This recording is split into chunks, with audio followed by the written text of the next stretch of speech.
Hey, what's up, 78? Hey, how you doing, brother? Man, I'm doing good, man. How you been doing? Pretty good, man. Pretty good. Man, thanks for coming on the show tonight. It's definitely an honor again, man. Hey, I appreciate you asking me, man. Definitely. So let's get into it, man. What introduced you in this boxing world, man? As far as being a boxing fan, that got started off early on as a kid. My father is a hardcore boxing fan, and he's in the military, so he and his friends would come over during the week and on weekends and watch fights. And, as a little young man, you want to be like your dad, so, I would be sitting in the living room while him and his friends is watching, the fights, and I'm just piggybacking off of them, learning how to be a man, learning how to be a boxing fan, and, that's just how I came up. So, I've always been a boxing fan, even when things got a little rough in boxing. It was like a down period for me. I was doing a lot of other things in my life. I always peeked in and at least watched the big fights. So it was about a 5-year gap where I was kind of I would say a casual fan because I wasn't watching all of the fights. I was pretty much just watching the big fights that came on. Anything that came on HBO or Showtime, I was watching, but I wasn't paying attention. And this happened about from years 19 to about 24. I was kind of doing that. And then after about 25 years old, I got back into the boxing hardcore, Okay. Who was your favorite boxer growing up? And is that boxer still your favorite till this day? Growing up, Mike Tyson, easy, was my favorite fighter. Just the power, his attitude, his the way he carried himself. Mike Tyson, I can watch his fights. Even to this day, I watch his fights. I can watch them over and over again. Tyson was my favorite fighter. And after Mike Tyson was Fernando Vargas. I like Fernando Vargas for some reason. I don't know. I just liked his attitude.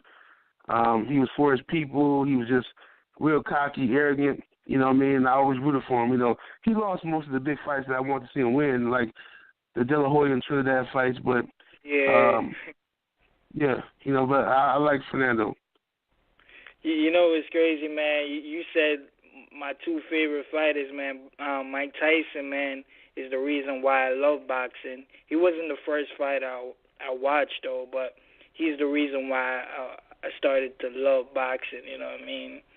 Just like you said, his demeanor, the way he carried himself, he could have sell a fight, you know what I mean? Say, like, you was busy doing some shit, and he would spark it to make you want to stop doing what you're doing and make you want to watch his fight and tune into him. Right.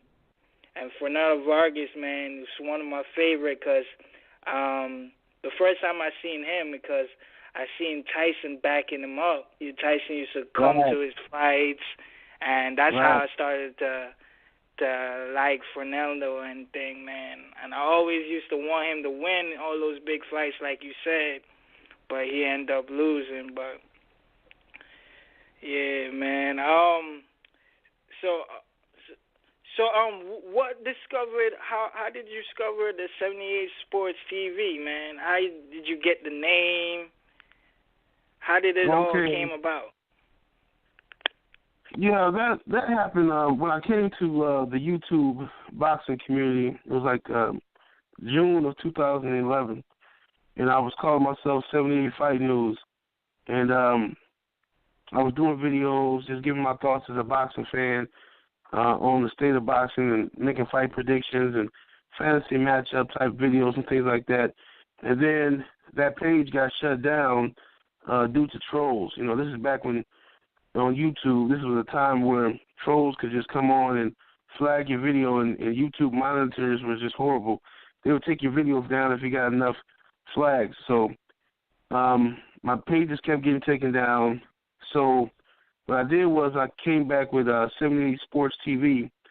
That was my third boxing page. Wow. And And luckily for me that I had a lot of support and subscribers that, they followed me over to 78 Sports TV, and the page just got bigger and bigger as I started interviewing fighters and, doing things like that. So the name stuck, and now it's just, it's a brand. Definitely, man. Yo, I just want to commend you on your channel, man.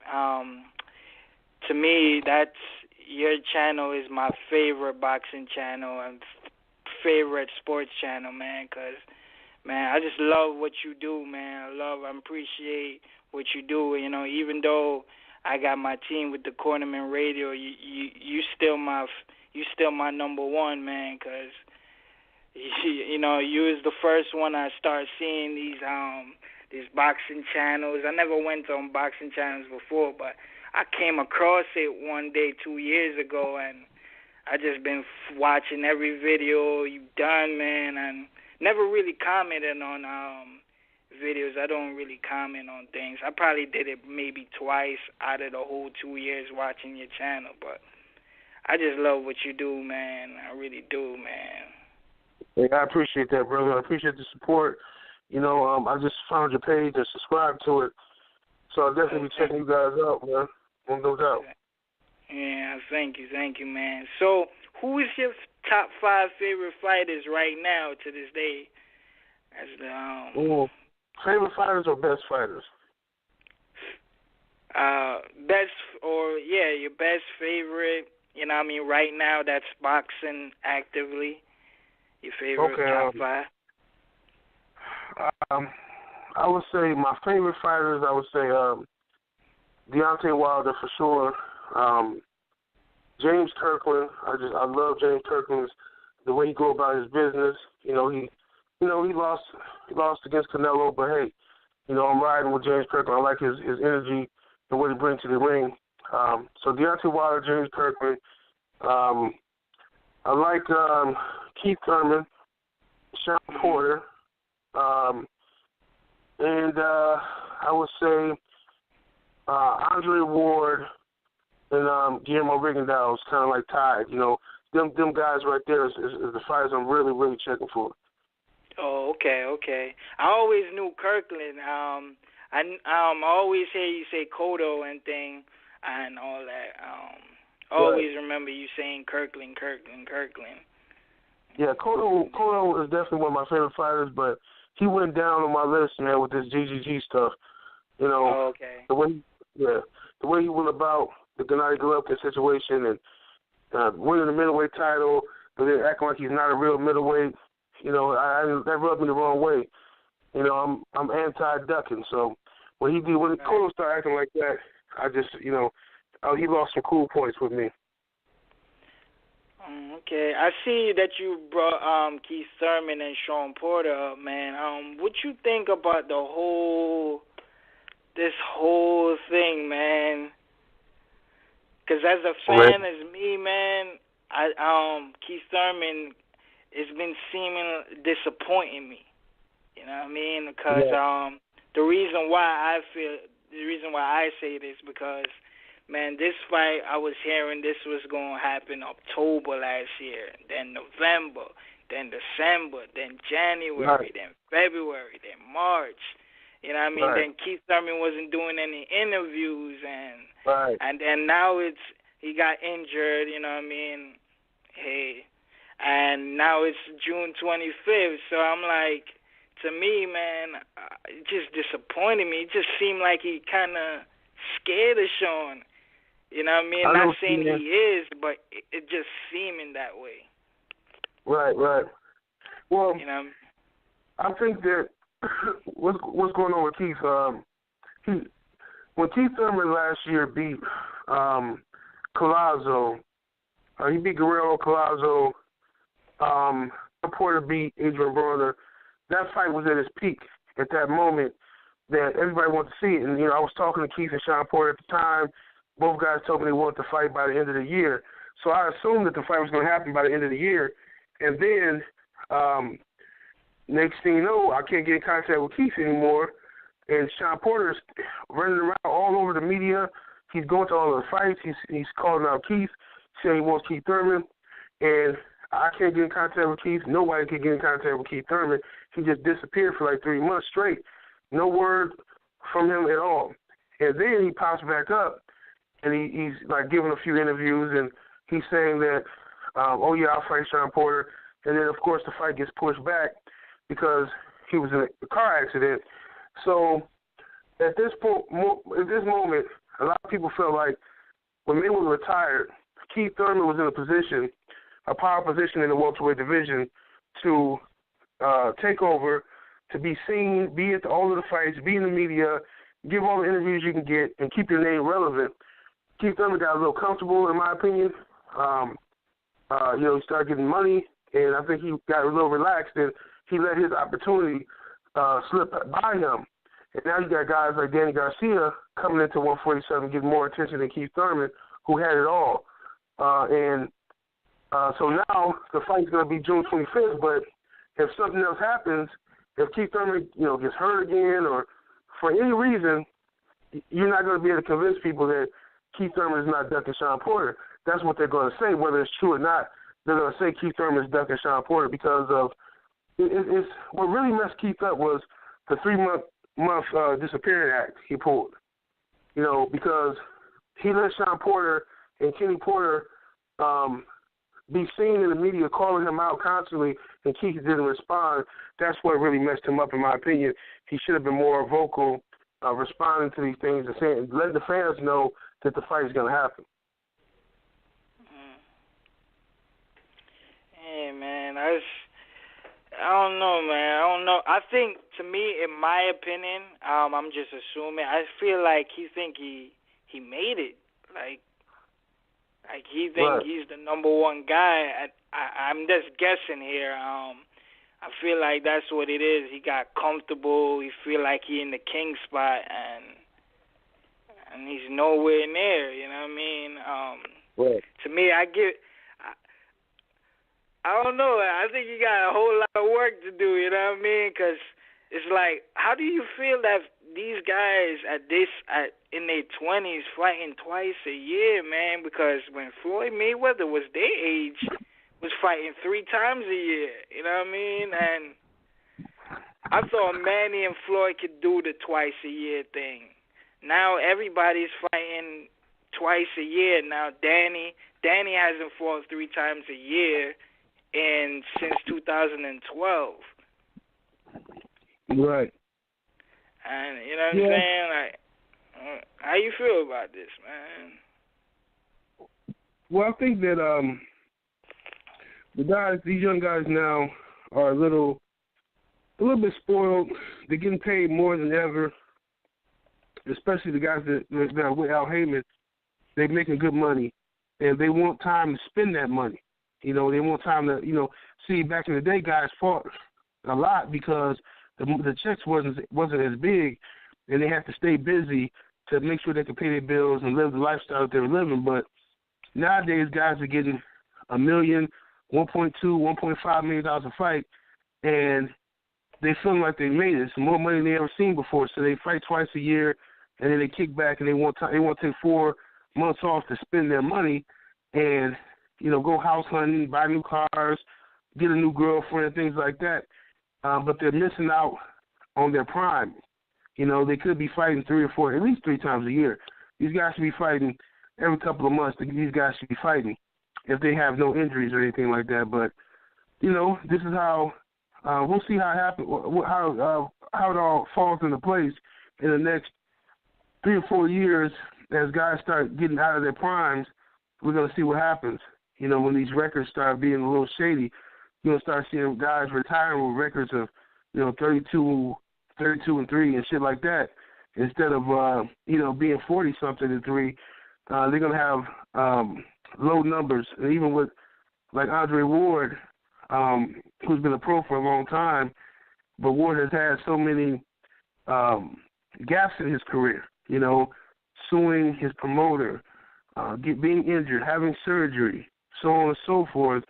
And fans have tried to stick by Ward and through all of this stuff, and he's finally back fighting.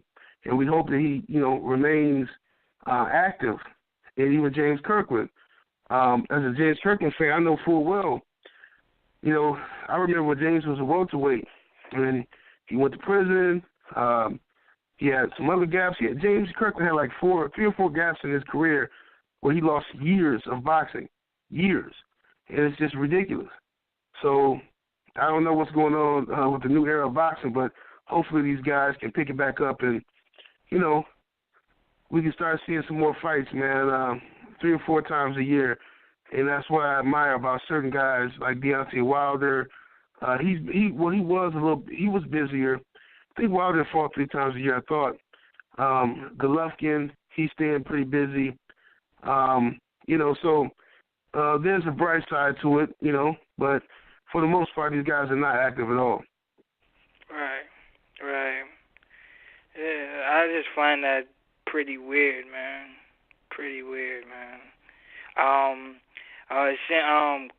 Kirkland, since you was talking about Kirkland, man, I was talking to K9, man, like a week or 2 weeks ago, and I was like, yo, I want to see him and Kirkland fight because they have so many gaps in their pro career that would be a great matchup at 154 division, you know what I mean? Since they both lost from knockouts last year, and the schedule, and they've been fighting in the pro, and they both at 154, I feel like they would be a much better, greater fight. Like, I would love to see that instead of a Cotto and the Kirkland fight. But I'd love to see that, man. I was hoping that can happen. I'm hearing mixed rumors about the Cotto and Kirkland, and I don't know if that's going to be possible or if that's going to be the next thing. But I'd love to see them guys get at it, man. Oh, me too. I've been calling for that fight for years. When I was talking to James Kirkland, I used to tell him all the time, hey, man, reach out to K9 and fight K9 for the IBF belt when K9 was the title holder. And I talked to K9, and he said, hey, he with it, you know. And the fight never took place. But that's a very good fight, in my opinion. I like that fight a lot. You know, K9. Yeah, I love it, man. Because now that's an even fight. You know what I mean? We won't know that. To me, that's a 50-50 fight. I won't know the winner in that fight. You know what I mean? In the Cotto and Kirkland, I heard what you said, and you riding with your boy, you riding with your heart. But in my mind, I know Cotto's going to win that fight. So I'm like... Oh, absolutely. Yeah. So I definitely will... And plus, I feel like it's a disadvantage for Kirkland. You know what I mean? Cotto is pretty active. Kirkland is just in and out, even though you want him to get that money. But I just want to see a 50-50 fight with Kirkland next, you know what I'm saying? Yeah. Kirkland, I don't think is ever going to be the same. I think he lost something with that Canelo thing. That knockout from Canelo, I think it's over for Kirkland. I think he can still fight competitive fights, man, but that chin is over. It's over for that chin. You know, I don't know why he keeps leaving Ann Wolf. I don't know what's wrong with James. It's just ridiculous. You got a formula that works. You're undefeated with Ann Wolf, but you keep leaving. And every time you leave, you get knocked out. So it's like, I mean, come on, man. So you're not going to keep getting this many chances to do what you're supposed to do in the sport of boxing. Well, I hope he stays with... I heard he's back with Ann Wolf. I hope he stays with her this time. Right. You know what I mean? But I wanted to ask your opinion, man. What you think about this Vasyl and Nicholas Waters thing, man? I've been hearing Vasyl offered him, if he wins, he gets $300K. I give him my $300K out of my purse. And I'm hearing Bob saying Nicholas Waters wants $1 million to fight Vasyl, or he's not going to fight him. So now I'm hearing they took Nicholas Waters off the table now. They looking to Rocky Martinez. Well, what's your opinion on that? Well, I don't know exactly what's going on, but from what I'm hearing, I heard the same thing you heard. I don't know if I'm hearing different stories. Like some people are saying that Walters is being lowballed, and Lomachenko is making twice the amount of money that Walters is making, and Bob Arum is lying to Walters about how much money is actually being offered for the fight and being put up for the fight. I heard that side of the story, and I also heard that Nicholas Walters is pricing himself out of the fight and doesn't want to fight for the money that's available. Now, whatever is true, I don't know, but if Lomachenko is telling the truth and Bob Arum is telling the truth, if that's true, Nicholas Walters needs to step up to the plate and take that fight. It's a good fight, and even if you have to fight for less money, I believe Nicholas Walters is going to beat Lomachenko. So if you can go in there and make that money, make the biggest payday of your life, and knock out Lomachenko or beat him, the money's going to come. But you got to put in the work to get it. Now, on the other hand, if Bob Arum is lying, which he has a history of lying, if Bob Arum is lying and is trying to hide money from Nicholas Walters, then I can understand why Nicholas Walters wants the money he deserves because, let's face it, if this fight was on PBC, if you had Lomachenko and Walters fighting on PBC, I guarantee you both guys would be making over $1 million apiece. Right, I know that for sure. Because all those other guys in that weight class on Al Haven Stable is getting close to that or that itself. You know what I mean? Santa Cruz has been getting $1 million a fight for a couple of years now. Right. You know what I'm saying? But Nicholas Walters is my number one favorite fighter. Man, I just love that boy, man. I love what he brings to the table. I just wish I could see him a little bit more. I don't know. I wish he would leave Bob, too, to be honest with you, man. I don't even know what's his contract was. I've been hearing he's supposed to go into Ali Heyman, and that's why Bob Arum is, I don't know, man. I'm just hearing a lot of mixed rumors about this, about Nicholas Walters. I heard something about Arum might be trying to make, and this is all rumor, I don't know if it's true, but I heard that Arum might be trying to make Walters sign the contract, a contract extension to get the Lomachenko fight, saying that he'll give him more money if he signs a contract extension, and Walters doesn't want to sign a contract extension. Now, if that's true, that's something that Bob Arum has done to several fighters. He did it to Mikey Garcia. He did it to Chavez Jr. He does things like this all the time, so it's not a shock if he did it to Tim Bradley. In order for Bradley to get the Pacquiao rematch, he made Bradley sign a contract extension, even though Bradley had already had a contract stating that in the Pacquiao rematch he was supposed to get $10 million. And he never got the $10 million. I think he got $6 million. And he still had to sign a contract extension. So, Bob Arum is a scumbag, he rips people off, and the boxing game knows this. Damn. That's great. But, but the thing is, I've been seeing when Mikey was fighting, he was getting $1 million, though. I don't know how much he would have got more, but I was seeing his purses, man. He was getting a lot of money at his weight class when he's fighting at 126. I didn't know he was getting $1 million. I interviewed Mikey before. He said he was getting shortchanged or whatever. I didn't know he was getting $1 million though.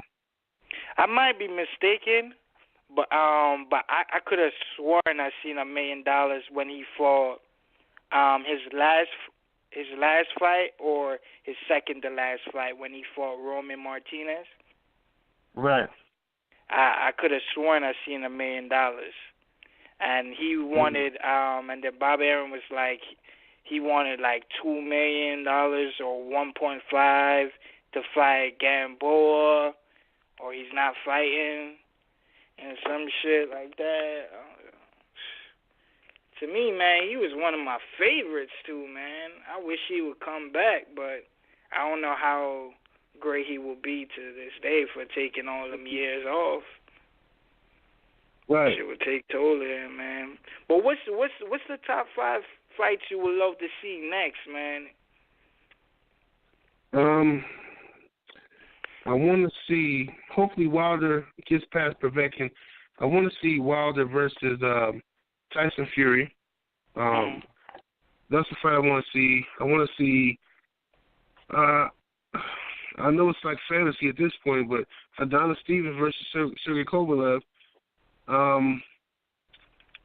Let's see, Andre Ward versus Gennady Golovkin. I would love to get that fight there. Rigondeaux versus Carl Frampton.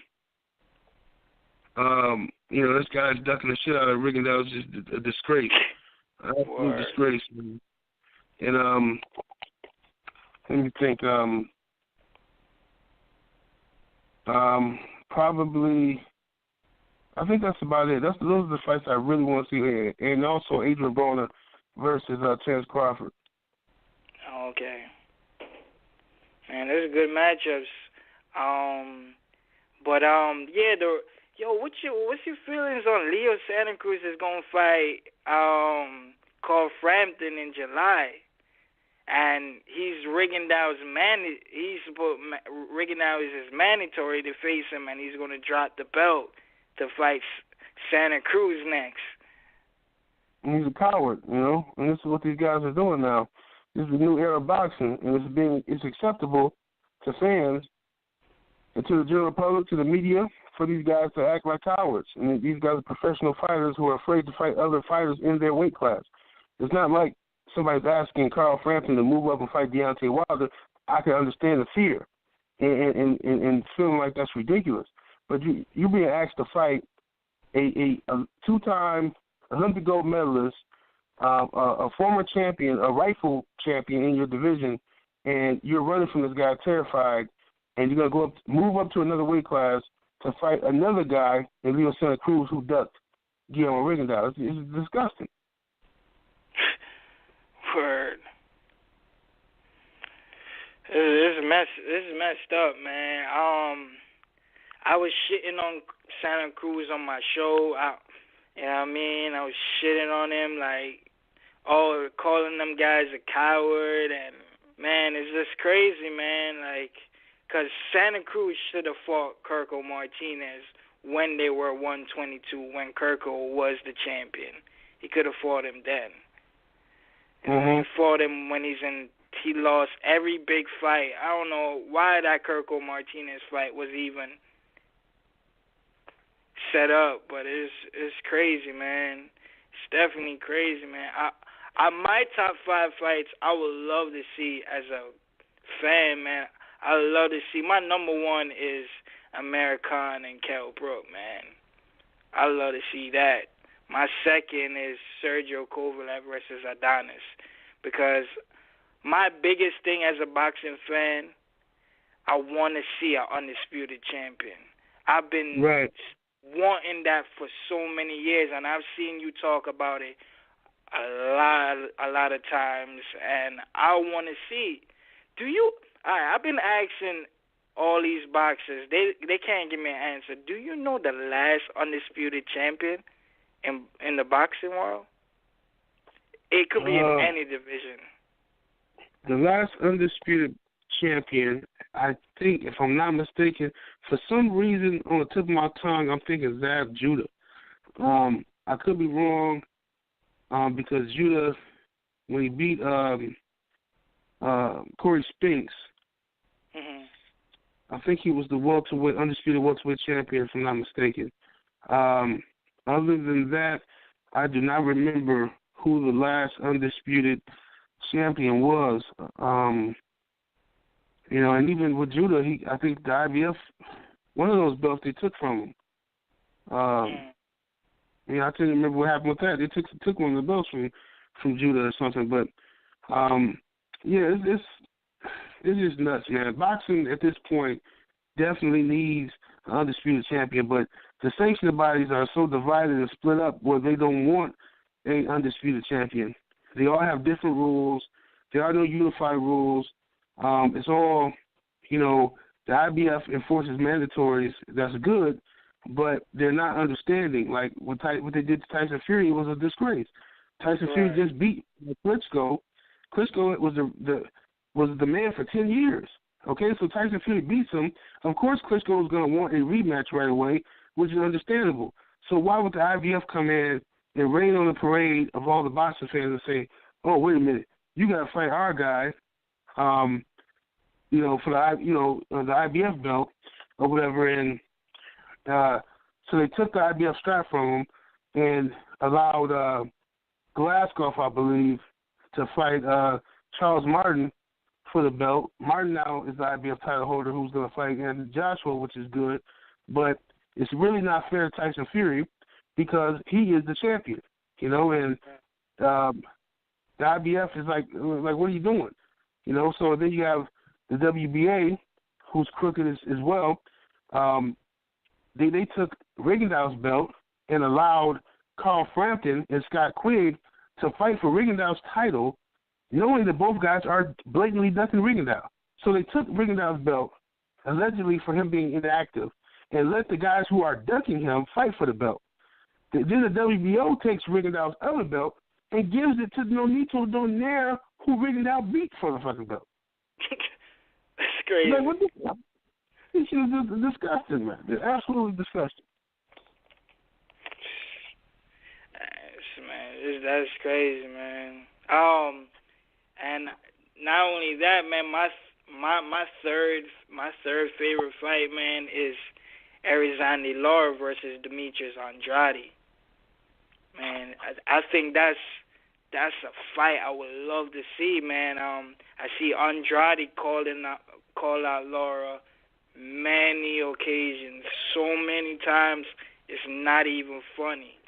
You know what I'm saying? When the time Demetrius Andrade didn't even want to fight Jamel, he wanted to fight Lara, and Lara would come up with like, "Yo, I beat you in the amateurs, and then I beat you, and I wanted to fight you in the pro, but you turned it down, cause on something about ESPN and some shit." And then people say he's the person everybody ducks. But you have one nigga calling you out for so many occasions, you're not even answering him.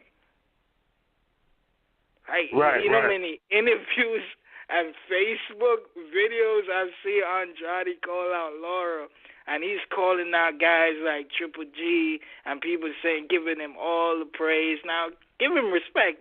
Yeah, you want to fight Triple G? Yeah, I may respect you on that. But you have a guy that's calling you out, and you fight in the last 3 fights were bums.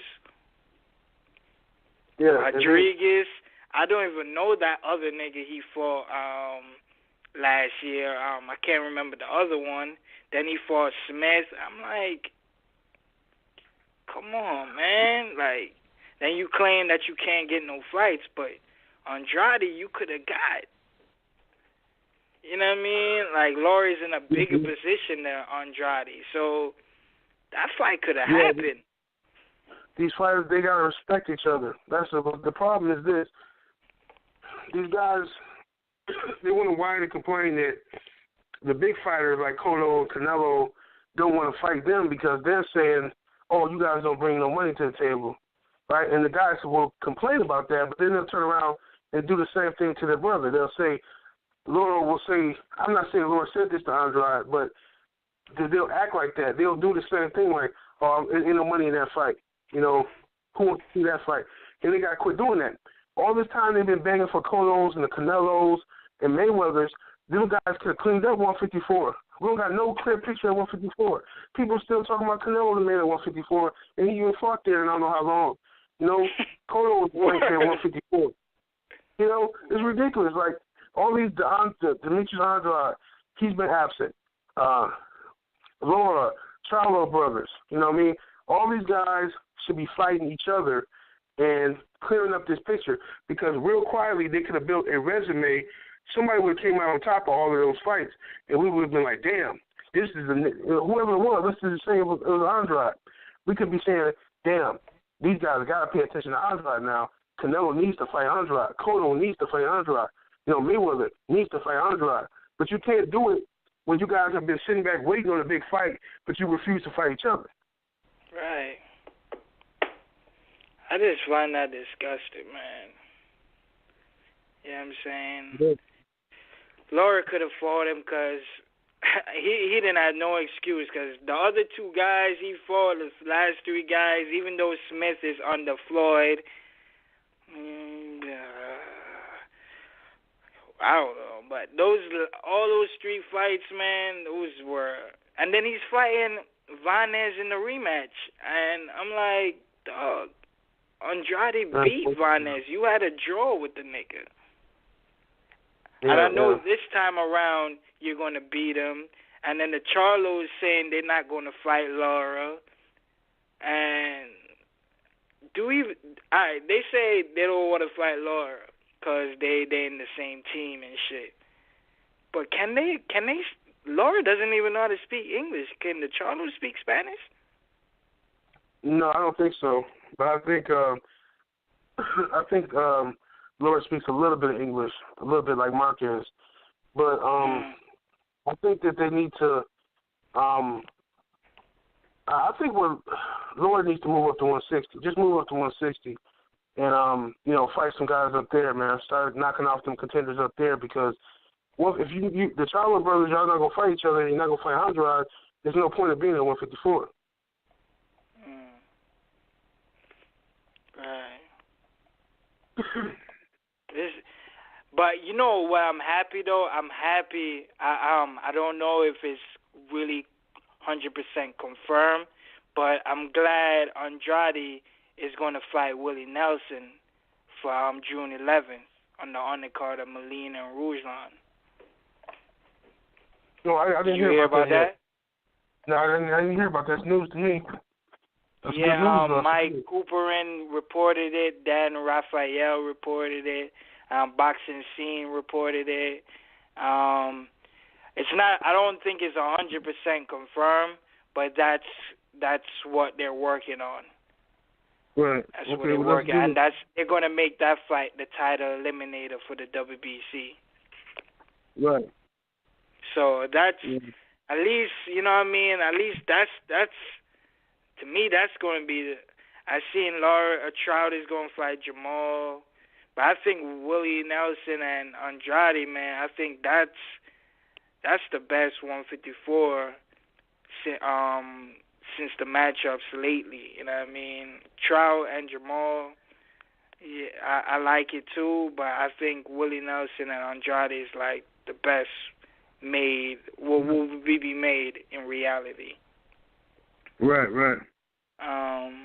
But I love to see, man. I hope it happens. I hope they get that, because I want to see Andrade back on prime time and shit. No doubt. I seen I had you ever heard of Rick Glacier? Yes, I heard of him. Alright, Rick Glacier, man. We had him on the show, man, and he was telling me Jesse Vargas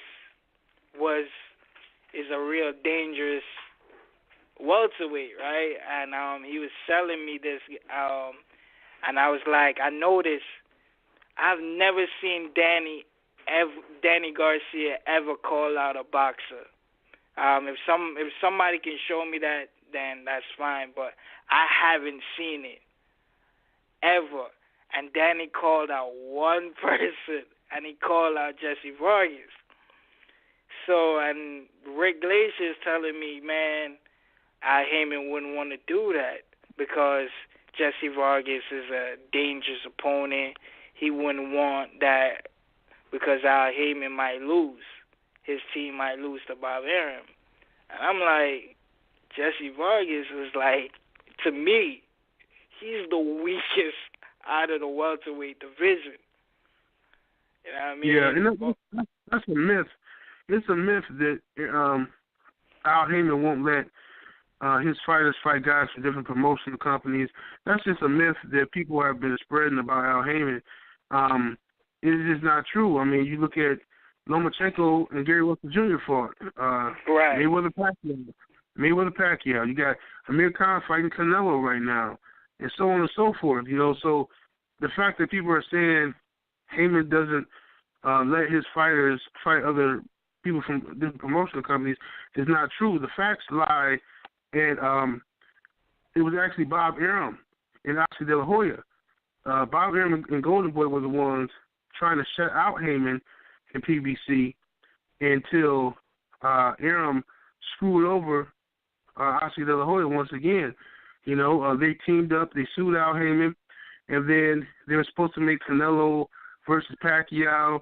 That didn't happen because Arum wasn't going to put Pacquiao in there with Canelo at the time, and Canelo had to go look for different opponents. So, it was them. Those are the only two guys that are on record saying, I have interviews with Arum saying he's not interested in working with Al Heyman or Showtime or anything like that. And then you have interviews also on YouTube with De La Hoya saying the same thing. He's not going to work with Al Heyman. He's not going to work with Top Rank.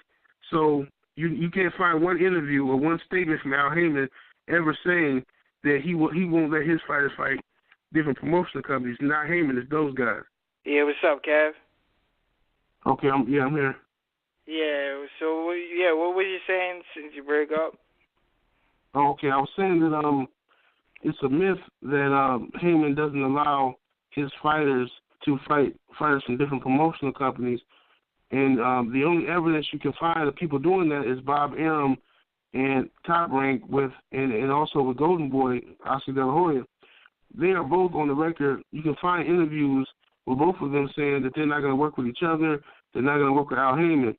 But nobody can show me one interview, one media statement, anything from Heyman saying he won't let his fighters work with other promoters.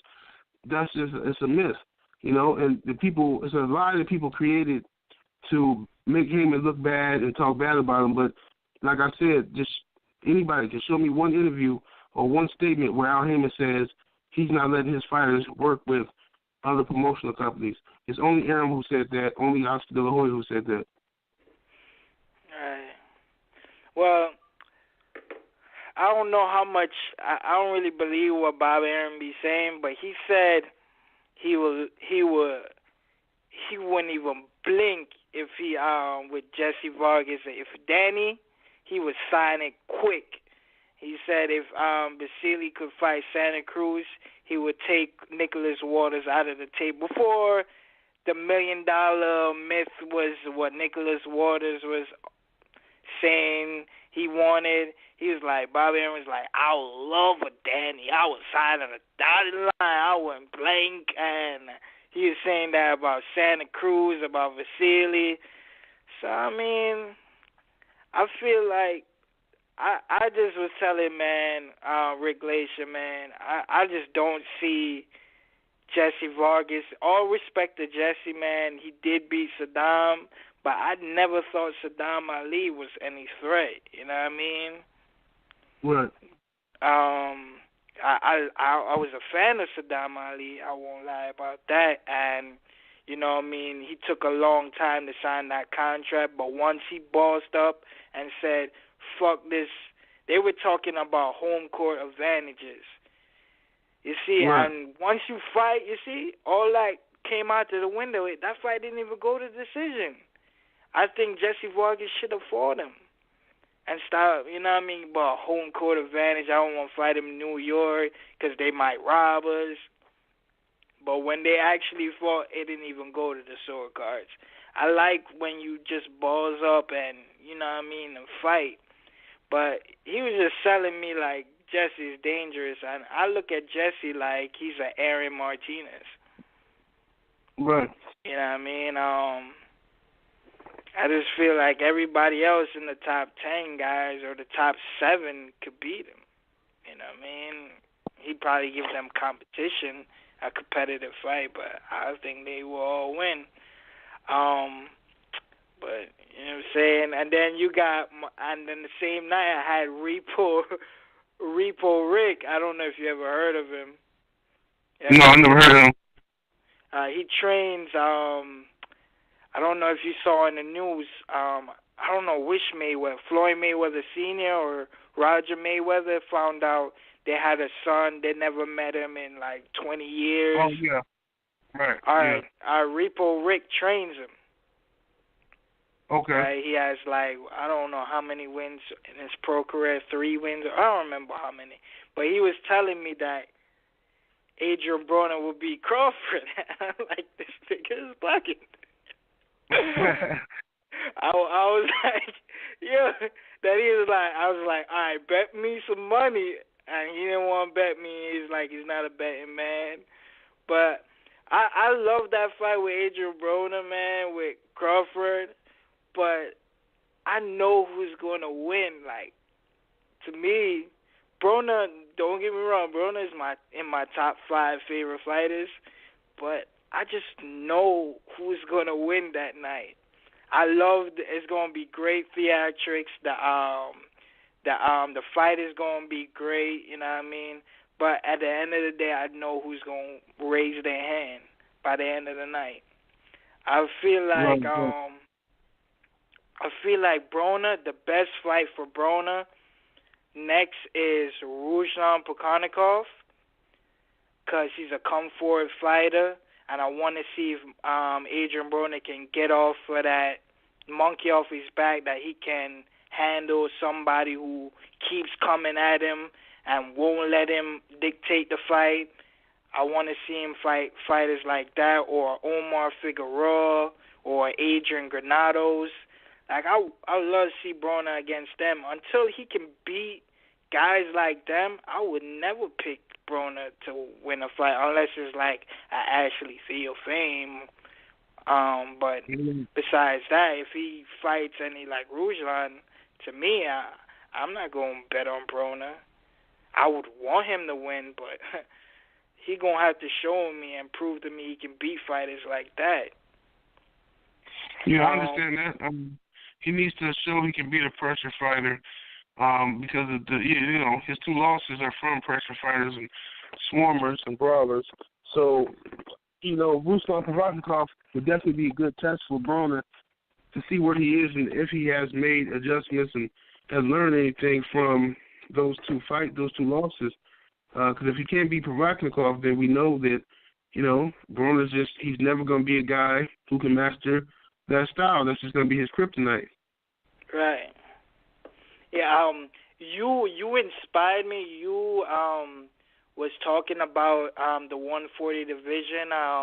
Even I remember y'all group chat with Zone 6 and Boxing Talk, and y'all were talking about the 140 division, and Zone 6 was selling Amir Mom.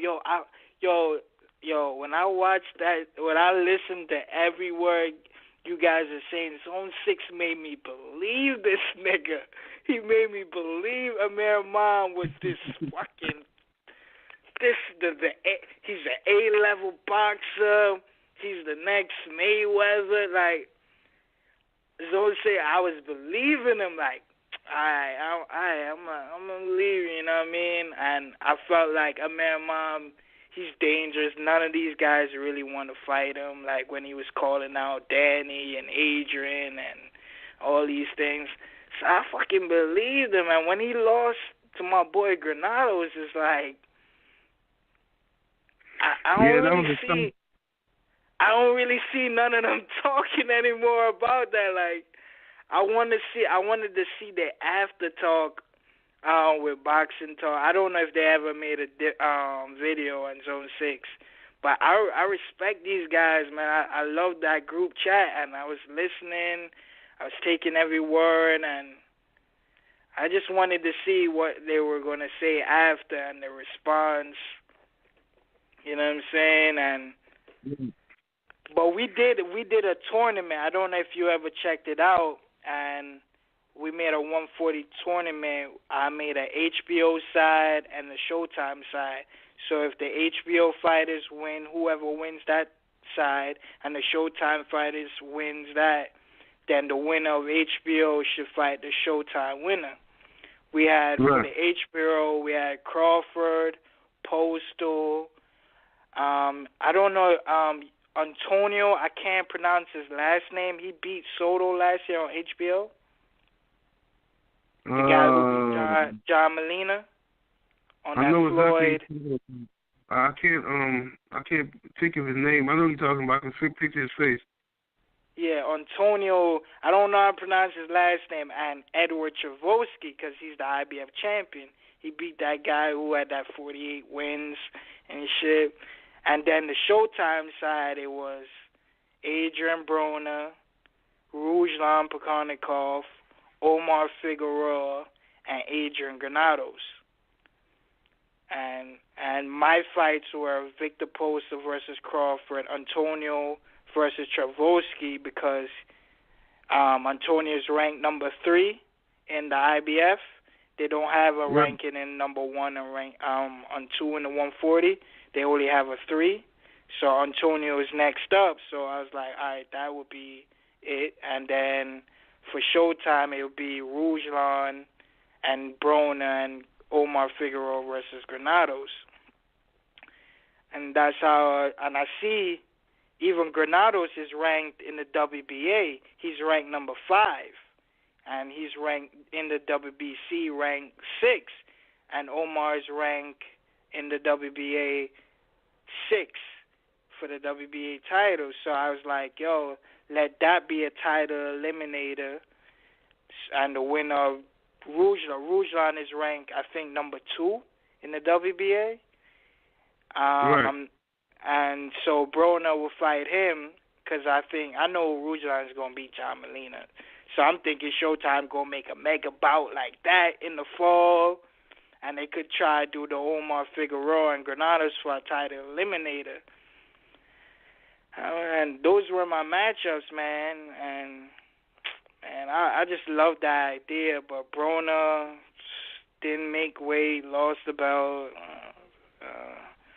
Now we have it kind of ruined my fantasy. Yeah. That's man. Boxing will ruin your fantasies like that, man. All of those fights were reasonable fights you just said, but, you know, with the state of boxing right now and the politics, it's like every time we talk about a fight we want to see, it's like a fantasy matchup. We might as well say we want to see Ali versus Mike Tyson. You know what I mean? It's like it's never going to happen. And when the guys are right here in front of us, but we can't see the fights, it's ridiculous. Because those are the only guys left of the 140 division. Everybody left. Matisse left. What's his name? Who beat Herrera? Lamar Peterson left too. Yeah, Lamar Peterson. What's that guy? He live in Arizona. I forget his name. Beterbiev? No, not Beterbiev. Yeah. You said who he beat? He beat Herrera. He's on the top rank from Arizona. Let me tell you. Yeah, I know. I'm having a brain fart today. Let me see. You talking about Joe's Benavides. Yeah, that's what he said the first time. Yeah. I thought I was saying Arthur Beterbiev, you know, that guy from that area. I thought I was saying his name. But Benavides, I don't know if I'm pronouncing his name right. But yeah, he left. A bunch of guys left, man, and Danny left. So those were the only 8 left. You know what I'm saying?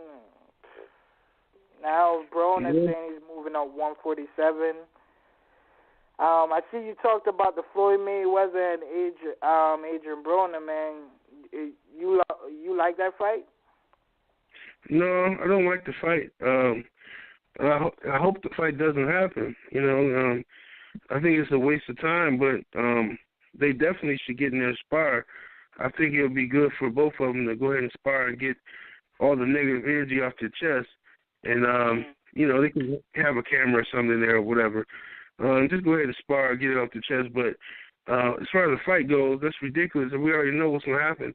You know, Floyd's going to outbox Broner like hell. And it's just going to be a waste of time. That's worse than Mayweather versus Berto. Right, that's what I was telling. Oh man, I wish my other co-hosts was on tonight, man.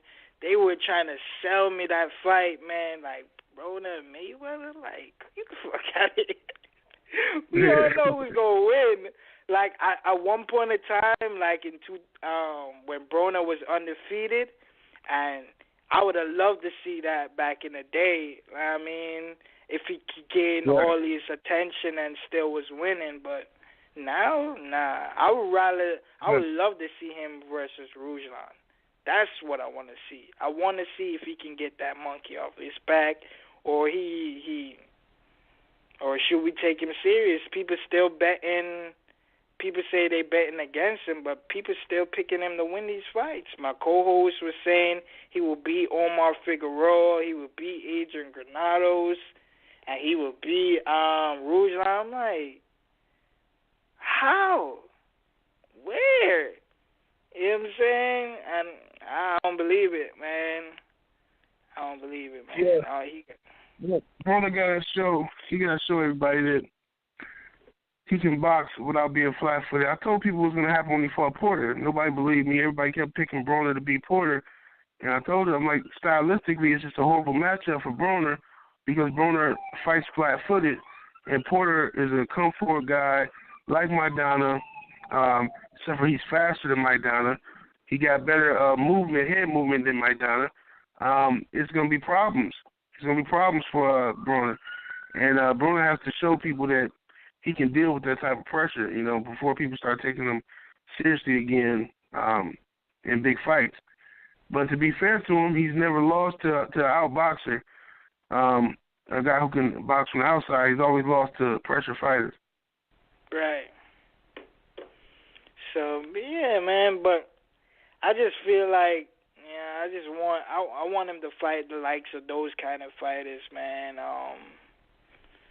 But we'll see. I thought Showtime, that's what they were setting up for the fall. Because, Ruslan goes back up on 147 sometimes to fight. His last fight was at 147. And then he goes back down to 140. So I'm thinking that's what Showtime might be doing for the fall. Unless Mayweather ruin our plans and say, fuck it, I'm going to fight this nigga. But I hope not. Right. To me, if I would want Mayweather to come back, I wish we had a number one welterweight. Right. But these niggas, until we see that shit is gonna be like they're gonna drag this division till fucking 2019. Because I'm hearing there's a rematch clause in the Keith Thurman and Shawn Porter fight. Yeah, it is a rematch clause. Keith Thurman got a rematch clause in there, I heard. And so if Shawn Porter wins, then they'll be fighting again. The thing is this. If they would have fought last year in December like they were supposed to, and this, hypothetically, the winner of that fight could have went on to possibly face Danny Garcia or Kell Brook or a Jesse Vargas, and then by that time, if Mayweather wants to come back, now, we got an established number one guy at least, but these guys have been bullshitting around, man. They've been stalling and playing, and, so it's still wide open. Do you think Kell Brook is going to fight somebody great name in summer? He has to. I mean, there's no more passes for Kell Brook. This last bum, Bezier, he just beat. That's the last bum he can fight, because at this point everybody's watching Kell Brook right now and seeing what his next move is going to be.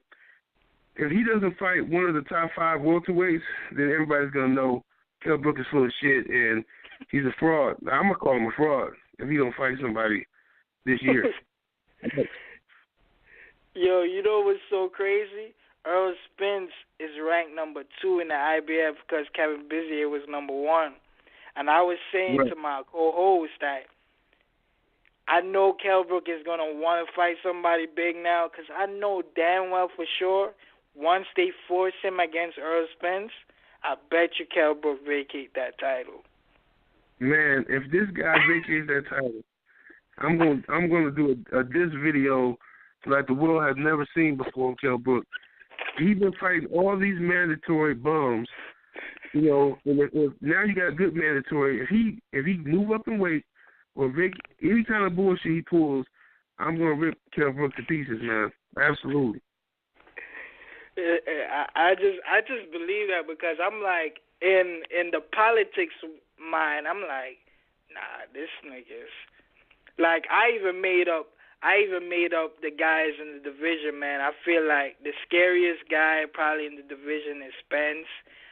To me now, the People's Champ is Shawn Porter.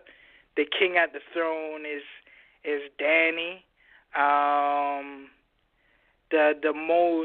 The most skill will be for me Kell Brook, and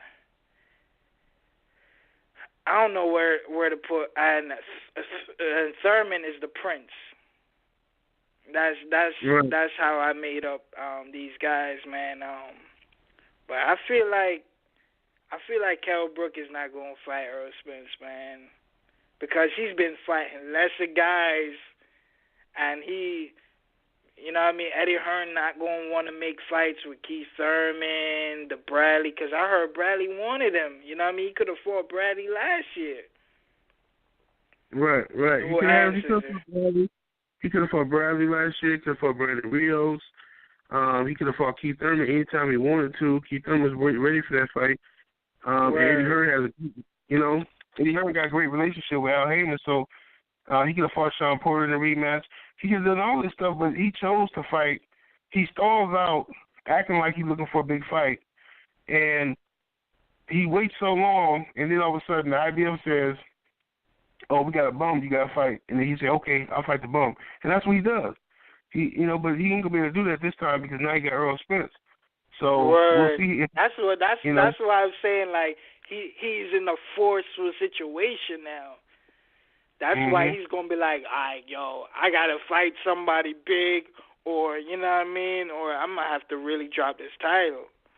Because I know damn well for sure he ain't fighting no Spence. If he does, I'll give him all the respect he deserves, and I will pick him to win.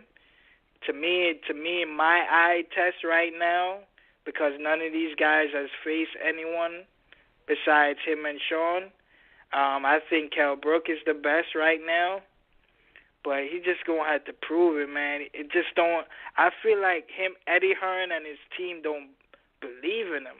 I feel the same way. I feel the same way. Like I don't think Eddie Hearn believes in him. I think Eddie Hearn I believe in him. That's crazy, and I'm from America. You know what I'm saying? And I believe that he could beat all these guys, and I want him to be the number one guy because he has the chance to fight on both networks. He can fight on HBO. He can fight on Showtime. So he can be the only one to fight the likes of Bradley, the likes of Danny and the Thurman. He already fought Porter already. So he can fight all these guys and be the number one guy. That's why I'm rooting for him. But, you know what I mean? I don't know. Yeah. It's getting rough for old Kell. But hey, brother, I gotta go put my kids to sleep, man. Get them ready for school in the morning. All right, man. Thanks, Kev, man. I really appreciate you coming on, man. It's definitely an honor chopping up with you, man. Can you give out your social media and tell anybody where to follow you, where to listen now and tune into you, man? Absolutely. You can find me on Facebook at 78 Sports TV. The words, not the letters, on Facebook. The letters, not the numbers, I mean. You can find me on YouTube at 78 Sports TV. And, enjoy the ride. Buckle your seatbelts because it get real heavy over there. Yeah, man. Thanks again, man. I really appreciate it, man. Hey, thank you, brother. Anytime, man. You need me, just let me know ahead of time. I'll be here. Oh, thanks, man. I appreciate that, man. Have a blessed night and a better day tomorrow. Absolutely. You too. Peace.